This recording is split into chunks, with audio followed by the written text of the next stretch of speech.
참빛교회 성경일독 성경공부 함께 하시는 여러분들 주님의 이름으로 환영합니다.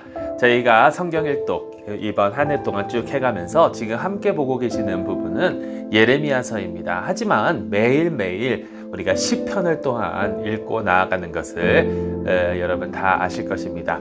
지난주에 저희가 예레미야를 했고 이번 주 계속해서 예레미야를 읽고 나아가니까 이번 주에는 우리가 시편은 과연 어떤 책인지 좀 함께 나누고자 합니다.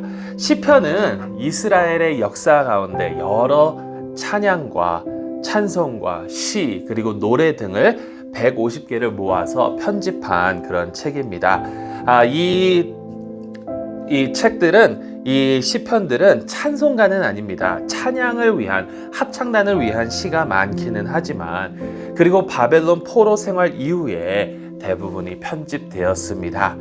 대부분의 시는 우리가 다윗의 시로 알고 있습니다.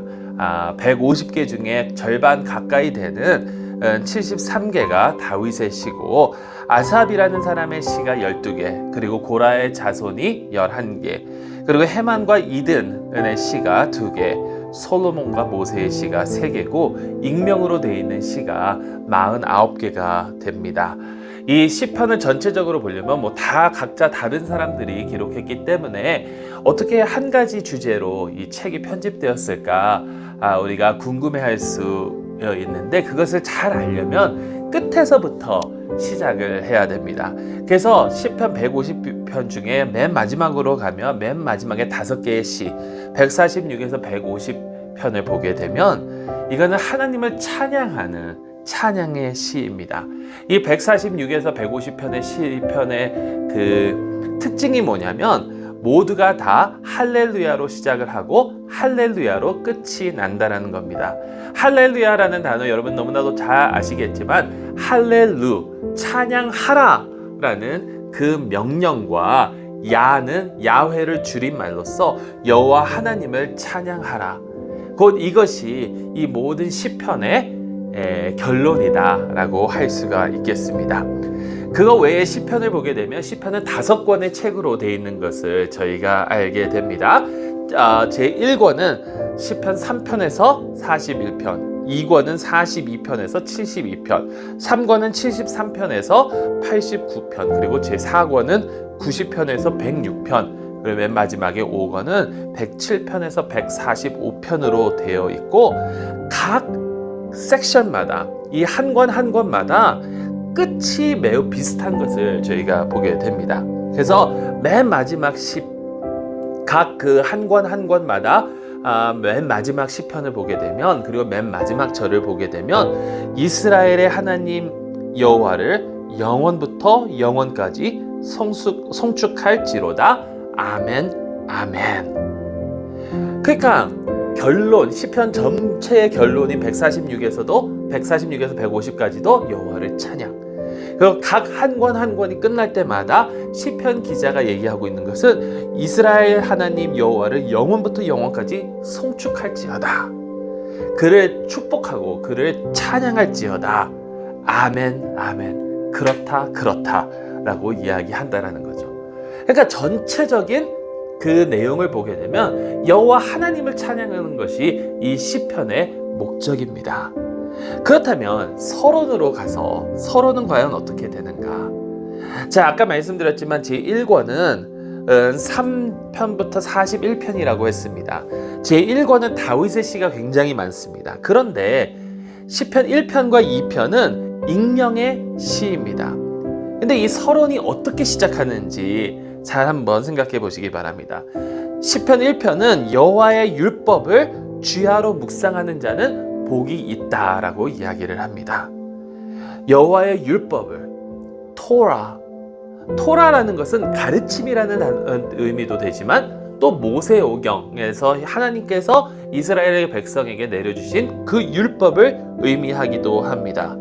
여기서는 여호와의 율법을 주야로 묵상하는 자는 복이 있다라고 하는 것은 사실 그 두 가지 의미를 다 가지고 있고 이 시편은 우리가 하나님께 반응하는 그래서 어떤 성경학자들은 모세오경 그 율법이 5권이 있는 것처럼 시편도 5권이 있다라고 이야기를 하는데 하나님께서 내려주신 그 율법을 받고 우리가 하나님께 기도로서 응답하는 그것에 대한, 기도에 대한 새로운 가르침이 바로 이 시편이다.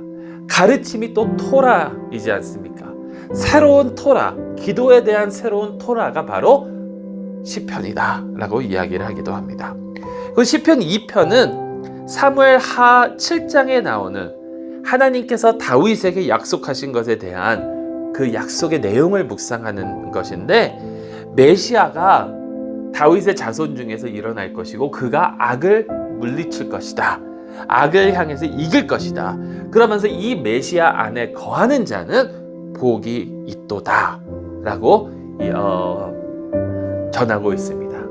즉 다시 말해서 결론은 여호와 하나님을 찬양, 시작은 여호와의 율법대로 살아가면서 복을 받는 삶, 그리고 중간중간마다 여호와 하나님을 송축하라라는 이 내용이 시편 전체를 담고 있다는 겁니다. 그럼 여호와 하나님의 율법을 묵상하고 그에게 복을 받으려면 그 율법을 지켜야 되지 않습니까? 그러니까 율법을 지키고 언약을 지키고 여호와 하나님께 찬양하는 삶이 바로 우리 크리스찬들이 살아가야 하는 그러한 삶이다라는 것입니다. 그래서 각 한 권 한 권 저희가 빨리빨리 넘어가도록 할 텐데요. 자, 제1권을 보게 되면 중간중간에 여호와 하나님의 언약을 지키라는 그 명령의 시편이 나옵니다. 그러면서 거기에 어떤 내용들이 나오냐면, 예전에 다윗이 이스라엘을 구원한 사건들, 혹은 다윗 스스로가 구원을 받은 사건들을 묵상하기도 하고 다윗이 왕이 되는 과정을 이야기합니다. 그러면서 또 어떠한 내용이, 그것과 연관돼서 어떠한 내용이 나오냐면, 메시아가 오셔서 우리를 구원할 것이다. 그리고 이 메시아는 다윗이 이스라엘의 왕이 된 것처럼 이 메시아는 만국의 왕이 될 것이다. 그 과정을 설명을 하는데, 가장 중간에 어떤 시가 있냐면 시편 19편에 있습니다. 이것은 하나님의 율법에 대한 찬양입니다. 하나님께서 우리에게 율법을 주셨음을 감사하면서 하나님께 드리는 찬양, 하나님의 그 율법이 얼마나 완벽하고 얼마나 아름다운지에 대한 찬양이 그 중간에 있다라는 것입니다. 그래서 두 번째 책으로 제2권으로 넘어가게 되면, 2권은 시온의 성전으로 돌아가고 싶은 이스라엘 사람들의, 이스라엘 백성의 그 갈망을 이야기하고 있고, 이게 이렇게 제2권이 시작이 됩니다. 그리고 제2권의 끝은 메시아의 통치로 말미암아 그렇게 시온의 성전으로 돌아가서 하나님을 찬양하는 날이 올 것이다, 이러면서 선지자들이 메시아에 대한 이야기를 했던 것을 다시 되새기고 메시아가 아브라함에게 주신 약속을 이룰 것이다 라고 하면서 이 2권이 막을 내립니다.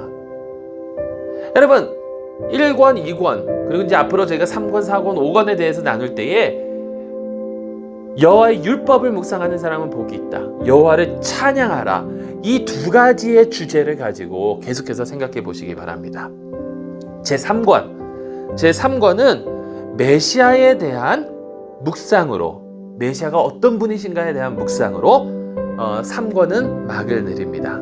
그러면서 중간에 어떠한 내용들을 기억하냐면, 죄로 인하여 이스라엘이 포로 생활했던 것, 다윗의 왕국이 무너졌던 것, 그런 것들을 기억하면서 하나님 다윗을 향하여 하나님께서 약속하여 주셨던 것, 다윗의 왕조가, 다윗의 자손이 영원히 이스라엘을 다스릴 것이다 라고 약속하셨던 것을 잊지 마시옵소서라는 그 간구로 가득 차 있는 것이 제3권입니다. 제4권은 포로 생활에 대한 생각인데, 아까 3권에서 이야기한 것처럼 죄로 인해서 포로 생활을 하게 됐는데, 그 포로 생활이 어떠한 것이었는지 기억하면서 어떻게 제4권이 시작을 하냐면, 모세가 시내산에서 이스라엘 백성들이 모세는 산 위에 올라가서 하나님과 대면하고 있었을 때에 이스라엘 백성들이 산 아래에서 아론과 함께 금송아지를 만들었던 것을 기억하면서 그때 모세가 하나님께 간구했던 그 기도, 하나님 저들을 긍휼히 여겨 주시옵소서. 그것을 간구하면서 제4권이 시작이 되고, 그러면서 4권의 대부분의 그 내용을 이루고 있는 것이 여호와 하나님께서 이 세상을 통치할 날이 올 것이라는 것.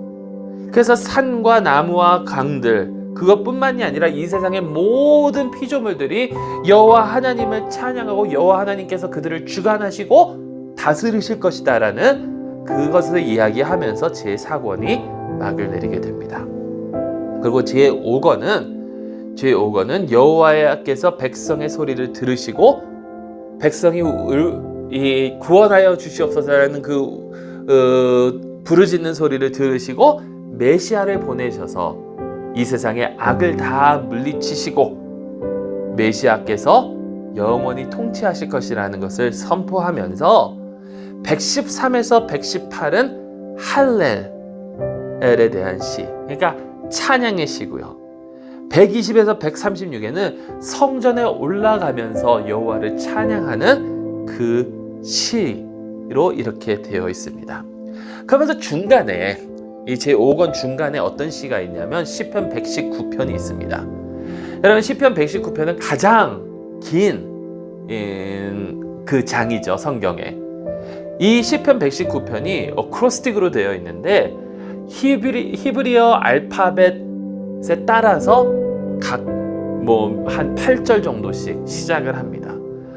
히브리어 알파벳의 제일 첫 자가 알레프인데 알레프로부터 시작해서 베이트, 달레프 등으로 쭉 이어 가는 것을 저희가 보게 되는데, 이 시편 119편의 내용은 결국에 뭐냐면 하나님의 율법, 토라에 대한 신비로움과 축복, 그 하나님의 율법으로 말미암아 우리가 받는 그 축복에 대한 내용이다라는 것입니다. 여러분, 너무 빨리 저희가 지나갔지만 1권, 2권, 3권, 4권, 5권 다 봤었을 때 하나님의 그 율법에 대한, 또 하나님의 그 언약에 대한 내용으로 가득 차 있고, 하나님께서 메시아를 약속하여 주셨던 것을 기억하면서 그 메시아를 미리 바라보는 그러한 내용으로 가득한 것이 바로 이 시편이라는 겁니다. 하나님께서 율법을 통해서 선지자들을 통해서 선포하여 주셨던 것을 하나님 기억하여 주시고 우리에게 이루어 주시옵소서라고 간구하고 기도하는 것이 바로 시편의 내용이다라는 겁니다. 그러면서 그렇기 때문에 하나님의 그 신실하심, 하나님께서 약속하여 주신 것들을 반드시 이루어 주시겠다는 확신이 있기 때문에, 지난주 주일날 저희가 함께 나눴죠. 하나님께서는 시간을 초월하시는 분이시기 때문에 지금 약속하시면 지금 이루어진 것이라고, 우리에게는 그것이 미래지만 하나님께는 지금 이루어진 것이라고, 그렇기 때문에 그러한 신실하신 하나님이시기 때문에 그를 찬양하는 것이, 그에게 감사를 드리는 것이, 그에게 찬송을 드리는 것이 바로 이 시편이다라는 겁니다. 그러면서 결론의 시, 아까 말씀드렸지 않습니까? 146에서 150편을 보면 할렐루야, 하나님을 찬양하라고 했는데, 여기에 가장 중간인 148편 14절을 보게 되면 이런 말씀이 나옵니다. 그가 그의 백성의 뿔을 높이셨으니 그는 모든 성도 곧 그를 가까이 하는 백성 이스라엘 자손의 찬양 받을 이시로다. 할렐루야. 그가 그의 백성의 뿔을 높이셨으니, 여기서 이 뿔은 메시아를 상징합니다. 메시아가 승리했었을 때에 소의 뿔을 가지고 나팔을 부는 그것을 상징하고 있습니다. 그러니까 시편은 우리가 이 세상에서 겪고 이러한 모든 것들을 하나님의 그 놀라운 통치와 섭리 아래 그것을 바라보면서 메시아를 기대하면서 하나님께 드리는 찬양의 시라는 것입니다. 그래서 중요한 것이 하나가 있습니다. 시편을 우리가 때로는 뭐 1편도 읽었다가 150편도 읽었다가 중간에 아무것도 읽었다가 이렇게 하는데 시편은 처음부터 끝까지 쭉 읽어 나아가는데 굉장히 도움이 되는, 그렇게 읽지 않으면 우리가 쉽게 놓칠 수 있는 그러한 놀라운 사건이 있습니다. 여러분, 그게 무엇이냐면 시편은 크게 두 장르로 되어 있습니다. 뭐 여러 가지 시가 있지만, 하나님을 찬양하는 시, 뭐 이런 여러 가지 시가 있지만, 성전에 올라가면서 부르는 시, 이럴 때 부르는 시, 뭐 여러 가지가 있지만 크게 장르는 두 가지입니다. 하나는 애도의 시고요, 또 하나는 찬양의 시입니다. 여러분, 애도의 시는 뭐냐면 내가 지금 겪고 있는 고통, 아픔, 슬픔, 다윗이 그 사울에게서 도망갈 때에, 압살롬에게서 도망갈 때에 자기가 겪고 있는 그 이 세상의 아픔과 이런 것들로 인해서 하나님께 애통한 마음으로 부르짖는, 결국에는 여기에 하이라이트가 되는, 초점이 되는 것이 무엇이냐면 이 세상에 안 좋은 일들이, 이 세상에 악한 것들이 얼마나 많으냐라는 것입니다. 그러면서 이 애도의 시의 목적은 하나님 우리를 구원하여 주시옵소서, 우리를 고쳐 주시옵소서, 우리를 여기서 인도하여 승리로 이끌어 주시옵소서라는 그 간구로 되어 있습니다. 그래서 중요한 것은 무엇이냐면, 여러분, 이게 삶의 현실입니다. 삶의 현실입니다. 이 삶은, 우리가 살아가는 이 세상은 다 좋은 것으로만 있지는 않다라는 것입니다. 아픔이 있습니다. 슬픔이 있습니다. 질병이 있습니다. 연약함이 있습니다. 악한 것들이 있습니다. 하지만 우리가 거기서 취해야 할 그 태도는 그런 것들 가운데 하나님을 믿고 하나님 우리를 구원하여 주시옵소서 하나님께 부르짖는 그러한 마음이 필요하다라는 겁니다. 그 찬양의 시가 있는데요, 여러분, 찬양의 시는 기쁨과 축제입니다. 이 세상의 좋은 것들에 초점이 맞춰져 있습니다. 그러면서 여기서 중요한 것은 뭐냐면, 하나님께서 우리를 구원하여 주셨기 때문에 그 하나님께서 우리를 구원하신 그 이야기를 다시 선포하면서, 이러니까 내가 하나님을 찬양한다, 하나님께 감사드린다, 하나님을 향한 감사의 표현입니다. 근데 여러분, 놀라운 사실이요, 애통의 시는 대부분 1권에서 3권 안에 많이 포함되어 있다는 겁니다. 1권에서 3권에 물론 찬양의 시가 있습니다. 하지만 상대적으로 애통의 시보다는 적습니다. 그런데 이것이 4권, 5권으로 넘어가면서 찬양의 시가 훨씬 더 많아지고, 애통의 시가 물론 군데군데 있기는 하지만 그 수가 비교적 상대적으로 훨씬 줄어들었다라는 것을 우리가 보게 됩니다. 여러분, 이게 얼마나 놀라운 사실인지 모릅니다. 왜냐하면 이게 어떻게 보면 우리의 삶의 방향입니다. 여러분, 아까도 말씀드렸지만 이 세상은 질병과 고통과 악과 이러한 것들로 가득 차 있는 세상입니다.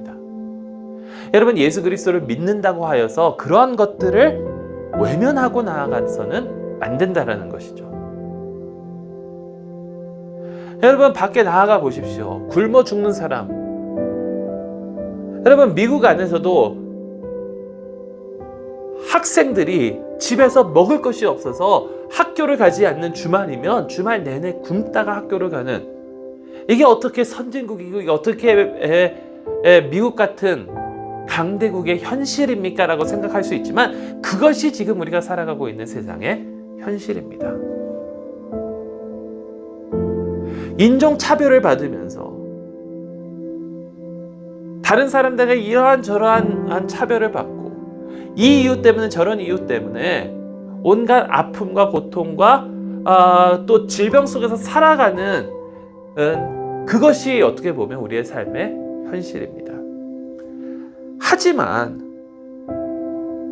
우리가 그것을 다시 말씀드리면 그것을 외면해서는 안 된다는 겁니다. 그러한 현실을 인정하고 하나님께 부르짖으며 나아가야 된다는 것이죠.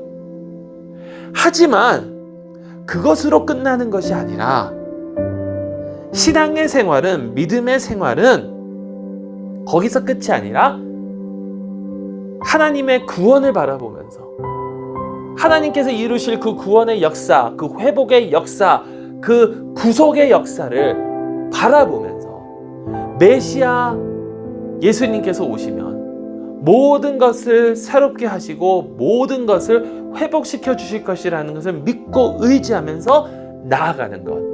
그래서 우리의 슬픔이 우리의 기쁨으로, 우리의 애통이 우리의 감사의 찬양으로 변해가는 삶을 살아가는 것이 우리의 신앙의 모습이다라는 것이죠. 그리고 그것뿐만이 아니라 우리가 예수 그리스도를 믿음으로써 슬픔에서 기쁨으로, 애도에서 감사함으로 변해진 우리의 삶을 생각하면서 우리 주변에 지금 슬픔을 겪고 있는 사람이 있다면, 우리 주변에 지금 아픔을 겪고 있는 사람이 있다면, 우리 주변에 굶주린 사람들이 있다면, 우리 주변에 어려운 일을 당하는 사람들이 있다면 그들의 애통함을 같이 나누고 그들로 하여금 이 기쁨, 구속, 구원, 치유하심, 이 회복의 하나님의 역사를 체험할 수 있도록 이끌어가는 것이 우리가 마땅히 감당해야 할 삶이다 라는 것입니다. 사랑하는 성도 여러분, 시편을 통해서 하나님의 그 구원의 놀라운 역사를 생각하면서 또 우리의 삶의 현실을 기억하고 하나님 아버지의 그 약속하신 그 미래를 기억하면서 우리의 슬픔이 기쁨으로, 우리의 애도가 감사의 찬양으로 변해 나아가고, 그래서 하나님께 언제나 찬양 드릴 수 있는 그러한 삶을 살아갈 수 있기를 간절히 소망합니다. 그러기 위해서 하나님의 언약을 기억하면서 신실하게 주님의 말씀대로 나아갈 수 있는 저 여러분들이 될 수 있기를 간절히 소망합니다. 우리 하나님 아버지는 신실하신 하나님이십니다.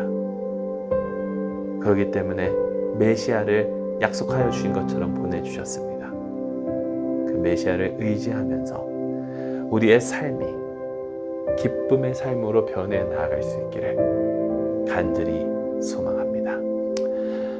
여러분 잠시 기도하실 텐데요. 기도하신 후에 이제 묵상의 질문 나아갈 테니까 그 질문들 가지고 묵상하시면서 계속해서 시편뿐만이 아니라 하나님 말씀 전체를 읽고 주님과 더욱더 가까워져 나아가는 저희 모두가 될 수 있기를 주님의 이름으로 축원합니다. 기도하시겠습니다. 사랑의 하나님 아버지, 참으로 감사드립니다.